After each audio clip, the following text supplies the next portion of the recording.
రేపు ప్రధాని నరేంద్ర మోదీ గారు కర్నూలు రానున్నారు. ఈ సందర్భంగా ఒక భారతీయ జనతా పార్టీ ఎమ్మెల్యేగా నాయకుడిగా నాకు ఆయన కలిసే అవకాశం వస్తుంది.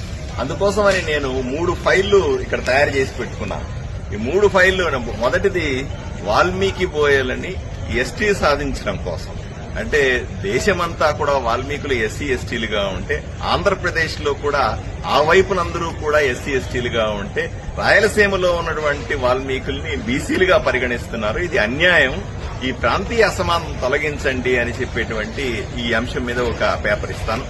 అలాగే మాదాసి కురవ మాదారి కురవలకు సంబంధించినటువంటి, అంటే దేశంలో అన్ని చోట్ల వాళ్ళకి ఎస్సీలుగా పరిగణించబడతా ఉంటే, అన్ని రాష్ట్రాల్లో ఎస్సీలుగా ఉంటే, ఇక్కడున్న మాదాసి కురవలకి ఎస్సీ సర్టిఫికెట్లు ఇవ్వాలనే జీవో ఉన్నప్పటికీ కూడా ఇవ్వకుండా ఇబ్బంది పెడుతున్న వాస్తవాన్ని ఆయన తెలియజెప్పే విధంగా మాదాసి కురవలకు ఎస్సీ సర్టిఫికెట్లు వెంటనే మంజూరు చేయాలనే పేపర్ మీద.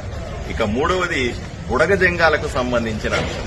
కర్నూలు జిల్లాలో రాయలసీమలో ఎక్కువగా ఉన్నటువంటి బుడగ జంగాలు, పాపం వాళ్ళు కూడా అంతే, అన్ని చోట్ల ఎస్సీలుగా ఉన్నారు, సంచార జాతులుగా ఉన్నారు. అయినప్పటికీ కూడా వాళ్లకు ఎటువంటి సర్టిఫికెట్ లేకుండా వాళ్ళు ఇబ్బంది పెడుతున్న విధానం, వాళ్లకు క్యాస్ట్ సర్టిఫికెటే అదే లేకుండా చేస్తున్నట్టు విధానం చాలా అన్యాయం అనే విషయం మీద ఓ ఫైల్ తయారు చేశాను. ఇది కూడా ప్రధానమంత్రికి ఇస్తాను. ఈ 3 అంశాలే.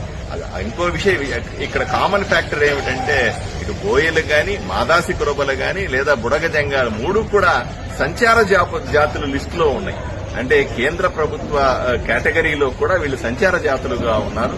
దేశమంతా కూడా ఎస్సీ ఎస్టీలుగా ఉన్నారు. ఇక్కడ మాత్రం బీసీలుగాను, అసలు బుడగ జంగాలకు సర్టిఫికెట్ లేకుండా ఉండడం అన్నది చాలా దారుణమైన విషయం అన్నది నేను ప్రధాని దృష్టికి తప్పనిసరిగా తీసుకెళ్తాను.